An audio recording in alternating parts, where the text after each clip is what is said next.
बिस्मिल्लाहिर्रहमानिर्रहीम। मैं सबसे पहले शौकत तरीन आपको और आपकी टीम को, मुजम्मल आपको भी, सबको मुबारक देता हूं कि ये बड़ा टाइमली और पर्टिनेंट सेमिनार आपने किया। इस वक्त सारी कौम को अब एक खौफ आ रहा है कि पाकिस्तान किधर जा रहा है। 7.5 लाख पाकिस्तानी और जिनमें टॉप प्रोफेशनल्स थे वो सिर्फ पिछले 7 महीने में मुल्क छोड़ के चले गए। और मुझे जबल अली से मैसेज आई कि जो 7 महीने में जबल अली में पाकिस्तानियों ने इन्वेस्ट किया है इंडस्ट्रियल एस्टेट में, वो पिछले 10 साल में नहीं किया। तो एक उम्मीद जा रही है पाकिस्तान से, क्योंकि जो ये 7-8 महीने में हुआ है पाकिस्तान में, इसकी मेरी तो जितनी जिंदगी है मैंने तो इसकी कोई मिसाल नहीं देखी। और वो क्या हुआ इस मुल्क में, क्यों ये उम्मीद चली गई कि एक 30 साल से इस मुल्क के ऊपर 2 खानदानों की कब्जा हुआ था और उन्होंने अपने आप को साबित किया इंटरनेशनली भी और नेशनली भी कि वो कितने करप्ट हैं। इन्होंने जो आपस में एक दूसरे के अगेंस्ट सारी पब्लिक को तैयार किया, 20 साल 25 साल कहते रहे कि वो कहता वो चोर है, वो चोर है, केसेस एक दूसरे के ऊपर बनाए। और उसके बाद इनको रिजेक्ट किया आवाम ने। मुझे तो इनके अगेंस्ट वोट पड़ी, इन दोनों पार्टीज के अगेंस्ट। तो इनको जब फिर मुसल्लत किया गया, मेरे ख्याल में यह पाकिस्तान की सबसे बड़ी ट्रेजेडी है। मेरी जिंदगी में मैंने कभी इस तरह का, ये जो आज मायूसी आप देख रहे हैं, ये इसकी वजह से है। और ये क्योंकि इकोनॉमी का सेमिनार है, मैं पहले ये कहना चाहता हूं कि इकोनॉमी जो है वो पॉलिटिक्स से कनेक्टेड है। कोई दुनिया के अंदर इकोनॉमी आइसोलेशन में नहीं चलती। उसकी अगर आप पूरा पीछे बैकग्राउंड नहीं समझते तो आप ये नहीं कह सकते कि आज हालात ये इकोनॉमी के क्यों बिगड़ गए, क्योंकि आपको समझना पड़ेगा कि किस बैकग्राउंड के अंदर ये सब कुछ हो रहा है। और इसका बहुत बड़ा फिर कि आगे अगर हमने जाना है तो उसके लिए क्या करना पड़ेगा। जब तक इसका सही एनालिसिस नहीं होता, आप इसका सही माने के अंदर सोल्यूशन नहीं निकाल सकते कि आगे मुल्क ने अब इस दलदल में से कैसे निकलना है।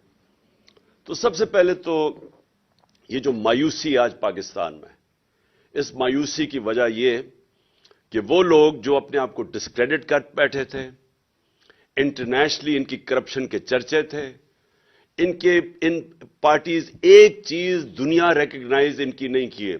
इनके दौर में एक चीज इनकी रिकग्नाइज नहीं हुई। इनके 20, 25, 30 सालों में सिर्फ एक ही चीज होती थी कि इनकी करप्शन के बाहर अखबारों के अंदर, उनके मीडिया पे डॉक्यूमेंट्रीज बनी, princess and the play boy और पता नहीं इल्फर्ड टू पाकिस्तान, वो जो करप्शन की मलिन हुदैबा पेपर मिल की थी। ये सारे क्यों आज ओवरसीज पाकिस्तानी सारे हमारे साथ खड़े हैं? क्योंकि ओवरसीज पाकिस्तानी वहां बाहर बैठ के उनको एक बेहतर पिक्चर नजर आ रही है कि इन्होंने कितना पाकिस्तान का नाम बदनाम किया बाहर। क्यों वो इनके इतने अगेंस्ट हैं? क्यों कभी इतने ऐसे डेमोन्स्ट्रेशंस हुए ही नहीं पाकिस्तान की तारीख में? जब हमारी गवर्नमेंट गिराई गई 9 अप्रैल को, तो जो बाहर पाकिस्तानियों का रिस्पॉन्स था ये अनप्रेसिडेंटेड है। अंदर भी अनप्रेसिडेंटेड था, बाहर भी अनप्रेसिडेंटेड था, क्योंकि लोगों के अंदर एक खौफ भी आया कि इनको वापस ले आए हैं, और दूसरा एक लोगों ने अपना बताया कि हम रिजेक्ट कर रहे हैं इनको। तो हमारी जो पॉपुलैरिटी थी कभी इस पीक पे नहीं पहुंची, सिर्फ इसलिए पहुंची कि जब इन 3 स्टूजेस की शक्लें देखी लोगों ने, तो जो हमारे खिलाफ भी थे वो साथ आ गए।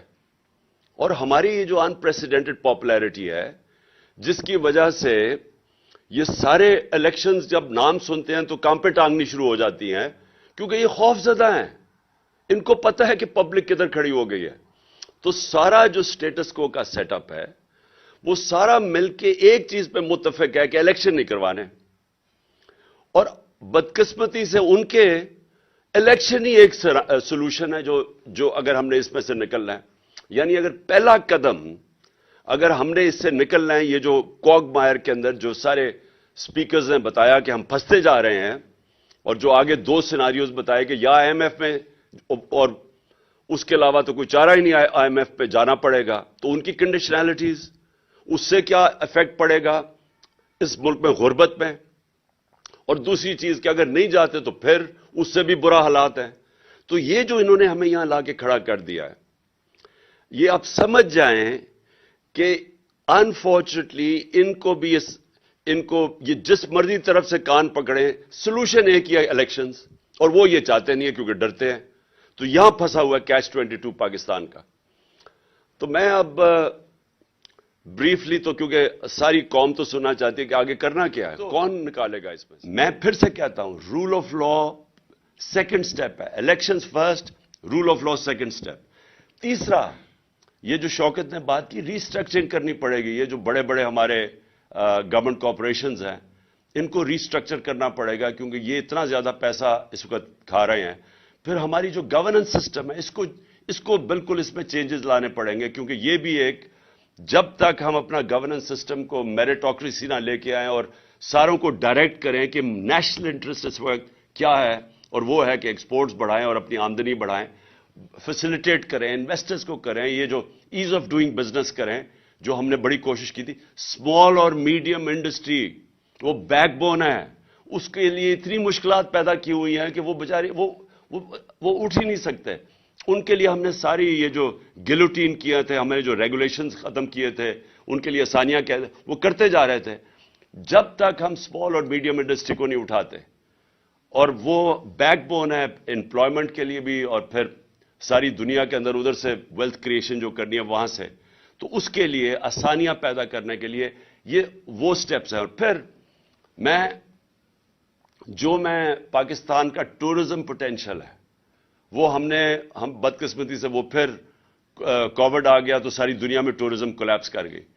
टूरिज्म पाकिस्तान का इतना बड़ा पोटेंशियल है, और मैंने यहां ऑस्ट्रिया से वो आया एक्सपर्ट है रिजॉर्ट्स का, ऑस्ट्रिया में स्कीइंग के वो एक्सपर्ट्स हैं, उसने मुझे कहा कि पाकिस्तान दुनिया का स्कीइंग कैपिटल बन सकता है, क्योंकि हमारे पहाड़ बड़े ऊंचे हैं, तो वहां बर्फ बड़ी देर तक रहती है।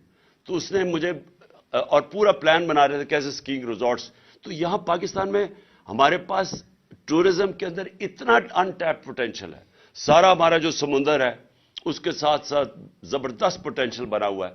सो टूरिज्म के ऊपर, क्योंकि वहां से डॉलर्स आएंगे बाहर से, और मैं बात कर रहा हूं कि मिडल ईस्ट से, जो मिडल ईस्ट है वो लोग मुसलमान मुल्कों में जाना चाहेंगे टूरिज्म के लिए। इस वक्त वो जाते हैं अजरबैजान, लेकिन जो पाकिस्तान है उसमें बहुत मिडल ईस्ट के लिए बड़ी अट्रैक्टिव पहाड़ ऐसे हैं जो बड़ा इंटरेस्ट तो हम कर सकते हैं।